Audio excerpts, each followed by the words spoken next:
السلام علیکم ورحمۃ اللہ وبرکاتہ۔ الحمد للہ وحدہ والصلاة والسلام علی من لا نبی بعدہ۔ رب اشرح لی صدری ویسر لی امری واحلل عقدۃ من لسانی یفقہوا قولی۔ اما بعد فاعوذ باللہ السمیع العلیم من الشیطان الرجیم من ہمزہ ونفخہ ونفثہ۔ بسم اللہ الرحمن الرحیم۔ او ترقى في السماء ولن نؤمن لرقيك حتى تنزل علينا كتابا نقرأه قل سبحان ربي هل كنت إلا بشرا رسولا۔ صدق اللہ العظیم۔ دفاع حدیث کے حوالے سے آج ہمارا 7واں لیکچر ہے۔ دعا کرتا ہوں کہ اللہ تعالی ہمارے اس تھوڑی سی ہماری اس کاوش کو اپنی بارگاہ میں قبول فرما کے ہماری نجات کا ذریعہ بنا دے۔ پچھلے 2 لیکچر کے اندر ہماری گفتگو کا عنوان تھا کہ عقل کی بنیاد پہ اگر حدیث کا انکار کیا جائے تو یہ کسی بھی صورت مناسب نہیں ہے۔ اس کے مختلف دلائل میں نے عقلی بھی اور نقلی بھی آپ کے گوش گزار کیے تھے۔ حدیث کا انکار کرنے والوں کا دوسرا بڑا اعتراض وہ یہ ہے کہ حدیث رسول اللہ صلی اللہ علیہ وآلہ وسلم کے زمانہ نبوت میں تحریر نہیں کی گئی، لکھی نہیں گئی۔ پیغمبر کائنات علیہ السلام کے بعد کوئی تقریباً 150-200 سال کے بعد حدیث کو لکھنا شروع کیا گیا ہے، اور یہ اس وقت لکھی گئی ہے جب عجمی لوگ، غیر عربی لوگ جو کہ عرب کے رہنے والے نہیں تھے، عربی زبان بولنے والے نہیں تھے، کچھ ایرانی تھے، کچھ افغانستانی تھے، کچھ دیگر علاقوں کے لوگ تھے، جب انہوں نے اسلام قبول کیا، اسلام قبول کرنے کے بعد ان لوگوں نے ایک سازش کے طور پہ احادیث کو تحریر کیا، اور اس وقت ہمارے سامنے احادیث کا ایک ذخیرہ موجود ہے۔ لہٰذا یہ رسول اللہ کے فرامین نہیں، یہ عجمی سازش ہے۔ اللہ تعالی ہم اس سے محفوظ فرمائے۔ آج کی اس محفل میں آپ کے سامنے کچھ ایسے دلائل رکھنا چاہتا ہوں کہ جن کی روشنی میں ہمیں یہ پتہ چلتا ہے کہ رسول اللہ صلی اللہ علیہ وآلہ وسلم کے زمانہ نبوت میں باقاعدہ طور پہ حدیث کو تحریر کیا جاتا رہا ہے۔ ایک حدیث کو بنیاد بنا کے یہ لوگ انکار کرتے ہیں کہ رسول اللہ صلی اللہ علیہ وسلم کے زمانہ نبوت میں حدیث کو تحریر نہیں کیا گیا۔ اللہ کے رسول صلی اللہ علیہ وآلہ وسلم کا یہ فرمان ہے، لا تکتبوا عنی غیر القرآن ومن کتب عنی غیر القرآن فلیمحو۔ اللہ کے نبی فرماتے ہیں، میرے صحابہ، قرآن مقدس کے علاوہ میرے پاس سے کوئی چیز نہ لکھا کرو۔ اگر کسی نے قرآن مقدس کے علاوہ کچھ اور تحریر کیا ہے، لکھا ہے، اس کو مٹا دے، اس کو ختم کر دے۔ کہتے دیکھیں جی اللہ کے پیغمبر نے منع فرما دیا۔ رسول اللہ صلی اللہ علیہ وسلم نے حدیث کو لکھنے سے، تحریر کرنے سے آپ نے منع ہی نہیں فرمایا، بلکہ آپ نے یہ بھی کہہ دیا کہ جو لکھا ہے اس کو مٹا دیا جائے، اس کو ختم کر دیا جائے۔ سب سے پہلی بات تو یہ یاد رکھیں، حدیث کے لکھا نہ ہونے کا انکار کر کے آج مکمل ذخیرہ حدیث سے انکار کر دینا، یہ روش آج کی نہیں، یہ طریقہ مشرکین مکہ نے بھی اختیار کیا تھا. یہ مشرکین مکہ کا طریقہ اللہ نے بیان کیا ہے. اور کتاب مقدس قرآن مجید میں سورہ بنی اسرائیل 15ویں پارے میں اللہ یہ فرماتے ہیں کہ مکہ کے مشرکین نے رسول اللہ صلی اللہ علیہ وآلہ وسلم سے آپ کے سامنے مختلف مطالبے رکھے. اللہ کے رسول آپ کا ایک باغ ہونا چاہیے. اے محمد صلی اللہ علیہ وسلم آپ کے پاس ایک محل ہونا چاہیے. آپ کے ساتھ فرشتوں کی فوج ہونی چاہیے. آپ کے باغ کے اندر نہریں چلتی ہونی چاہیے. پھر تو ہم مانیں کہ آپ نبی ہیں, پھر ہمیں یقین ہو کہ آپ پیغمبر ہیں. ایسے آپ بالکل آپ کے پاس مال و دولت بھی کوئی نہیں, مکہ کی سرداری بھی آپ کے پاس کوئی نہیں, اور کیسے آپ کہہ سکتے ہیں کہ آپ اللہ کے نبی ہیں. یہاں پر ایک اعتراض انہوں نے یہ بھی کیا تھا, او ترقى فی السماء, اگر تم چاہتے ہو کہ ہم تجھے نبی مان لیں تو پھر ایک طریقہ یہ اختیار کر لو, ہماری نگاہوں کے سامنے تم پرواز کرو اور آسمان پہ چڑھ جاؤ. وَلَن نُؤْمِنَ لِرُقِيِّكَ, لیکن صرف آسمان کی طرف چڑھنا ہی ضروری نہیں, چونکہ وہ سمجھتے تھے, ان کا یہ خیال تھا اور الزام لگایا کرتے تھے نعوذ باللہ من ذالک کہ محمد جادوگر ہے. اللہ محفوظ فرمائے. اب ان کو یہ بھی خطرہ پیدا ہوا, ہم نے یہ تو کہہ دیا کہ آسمان کی طرف چڑھ جاؤ, کہیں اپنے جادو کی طاقت پہ آسمان کی طرف چڑھ ہی نہ جائیں. پھر اگلی شرط بھی لگا دی, وَلَن نُؤْمِنَ لِرُقِيِّكَ, ہماری نگاہوں کے سامنے تم آسمان پہ چڑھ بھی جاؤ, ہم پھر بھی ایمان نہیں لائیں گے, پھر بھی تیرے پہ یقین نہیں کریں گے, پھر بھی تیری نبوت اور رسالت کو تسلیم نہیں کریں گے. کب تک؟ حتیٰ تنزل علینا کتابا نقرأ, یہاں تک کہ اللہ سے تحریری طور پہ لکھوا کے لاؤ, اللہ لکھ کے دیں اور وہ تم تحریر ہمارے سامنے لے کے آؤ کہ یہ میرا نبی ہے, یہ میرا رسول ہے, اس کو مان لو, تسلیم کر لو. آسمان کی طرف چڑھو, لکھوا کے لاؤ, پھر مانیں گے, ورنہ ہم نہیں مانیں گے. کیونکہ تم زبانی طور پہ کہتے ہو نا, زبانی طور پہ کہ میں اللہ کا رسول ہوں, میں اللہ کا نبی ہوں, تمہاری زبان پہ ہم کیسے اعتبار کر لیں؟ مانتے تھے کہ آپ سچے ہیں, مانتے تھے کہ آپ نے زندگی میں کبھی جھوٹ نہیں بولا, لیکن اس کے باوجود روش کیا اختیار کی کہ تمہارے پاس یہ چیز لکھی ہوئی موجود نہیں, رب کی طرف سے لکھے ہوئے آرڈر ہوتے, تمہارے نام پہ باقاعدہ تحریر ہوتی کہ اس محمد صلی اللہ علیہ وسلم کو میں نے اپنا رسول مقرر کر دیا ہے, لہٰذا اس پہ ایمان لاؤ, تسلیم کرو. رب یہ چٹھی, یہ خط, یہ آفس آرڈر اللہ ہمارے نام پہ لکھ کے دیتے, پھر ہم تجھے مان لیتے. اللہ تعالیٰ نے ان ساری باتوں کا ایک ہی جواب اپنے نبی کو بتا دیا, قل سبحان ربی هل كنت الا بشرا رسولا, میرے نبی ان سے کہہ دو میرا اللہ پاک ہے اور میں بشر رسول ہوں, بشر بھی ہوں, رسول بھی ہوں. اللہ اکبر. آج بھی جو لوگ حدیث کا انکار کر رہے اس وجہ سے کہ لکھی موجود نہیں تھی, اللہ کے رسول نے لکھوائی نہیں تھی, اس وجہ سے انکار کرتے ہیں, یقین جانے مشرکین مکہ کی روش پر چل رہے ہیں, ان کا انداز اختیار کر رہے ہیں, اور یہ دلیل انہوں نے وہاں سے لی ہے, اپنے آباء و اجداد سے لی دلیل. یہ اب دیکھیے ہم اس بات کا جائزہ لیتے ہیں کہ اللہ کے رسول صلی اللہ علیہ وسلم نے احادیث کے لکھنے سے منع کیوں فرمایا تھا. شروع میں آغاز اسلام میں جب اسلام ابھی نیا شروع ہوا تھا نا, ابھی آپ نے اعلان نبوت کیا تھا, ابھی صحابہ اکرام دین اسلام میں داخل ہو رہے تھے, مکہ کے کٹھن حالات تھے, اللہ کے رسول نے منع فرمایا تھا کہ صحابہ کرام جو لکھنے والے, تھوڑے بہت صحابہ کرام جو لکھنا جانتے ہیں, اگر یہ قرآن مقدس کو بھی لکھیں گے, احادیث رسول کو بھی لکھیں گے, کہیں آپس میں خلط نہ کر بیٹھیں, آپس میں ملا نہ بیٹھیں.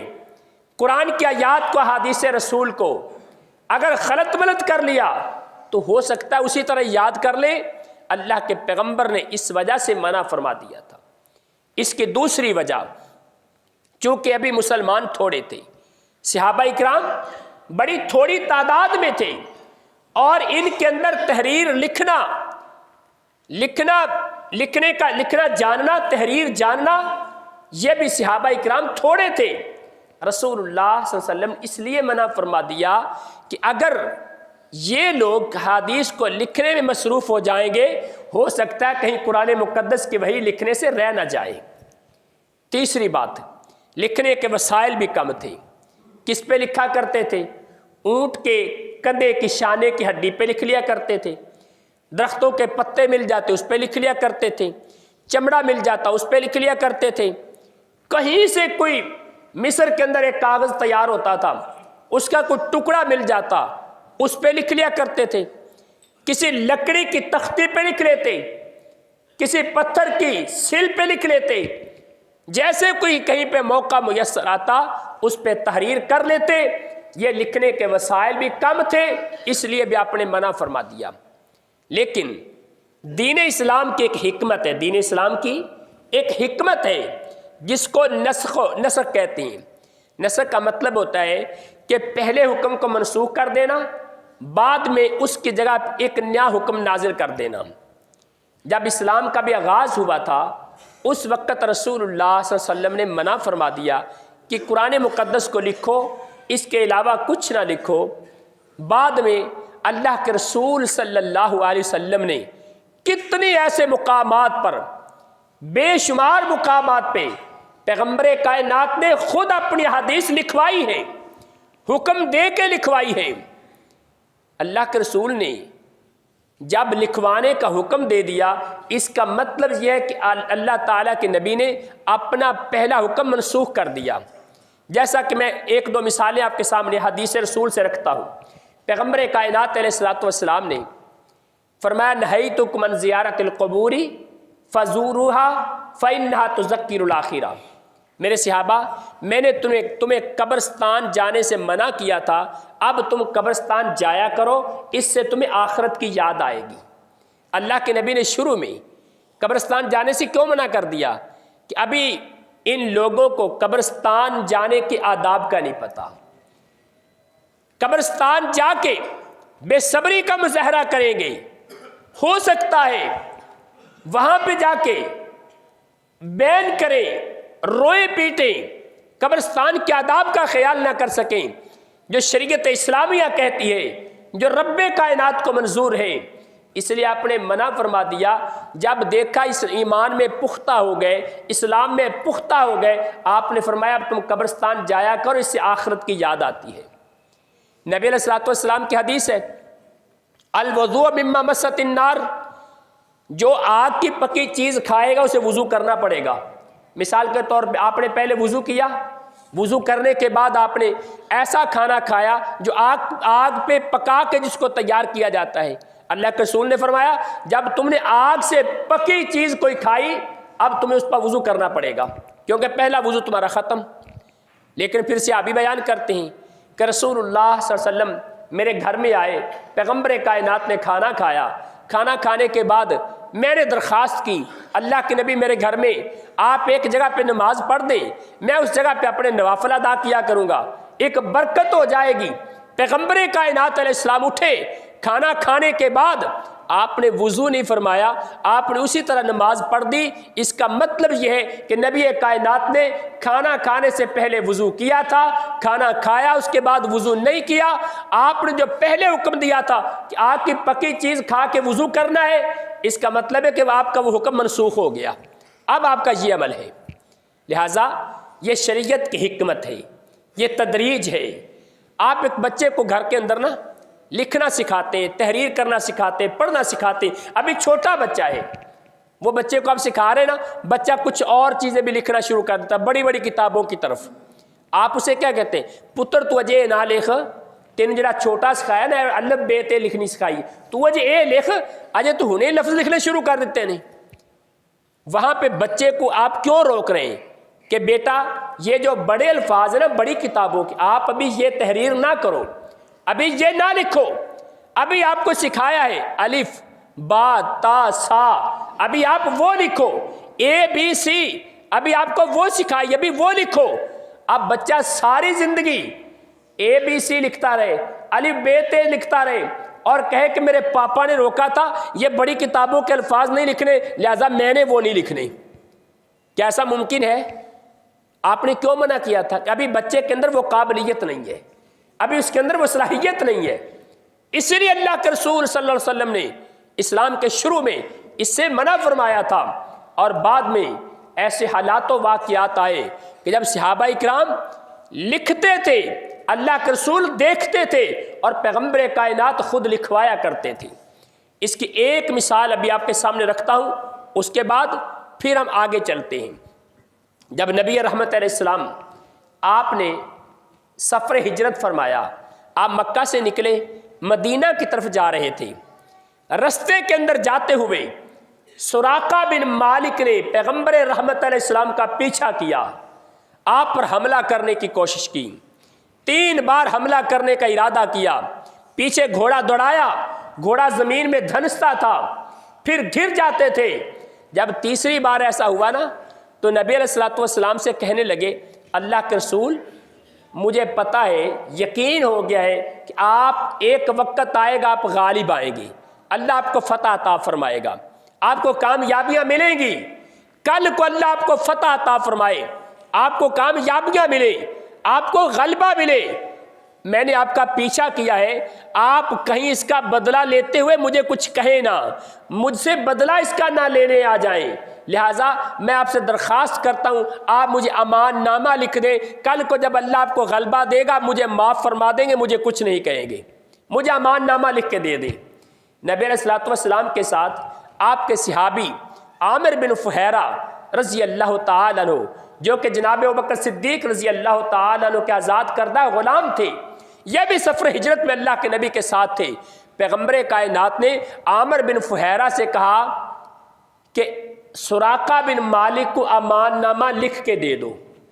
اب سراقہ بن مالک نے، مالک کو جو امان نامہ اللہ کے رسول نے لکھوایا تھا، کیا وہ میرے پیغمبر کی حدیث نہیں؟ کیا اللہ کے نبی کی زبان سے نکلے الفاظ نہیں وہ جو رسول اللہ نے امان نامہ لکھوایا تھا؟ پیغمبر کائنات نے خود لکھوایا ہے، اپنے سامنے لکھوایا ہے، اپنے صحابی کو حکم دے کے لکھوایا ہے۔ پتا چلا کہ پیغمبر کائنات نے حدیث سے اپنا حکم دے کے خدا آپ اپنی لکھوائی ہے۔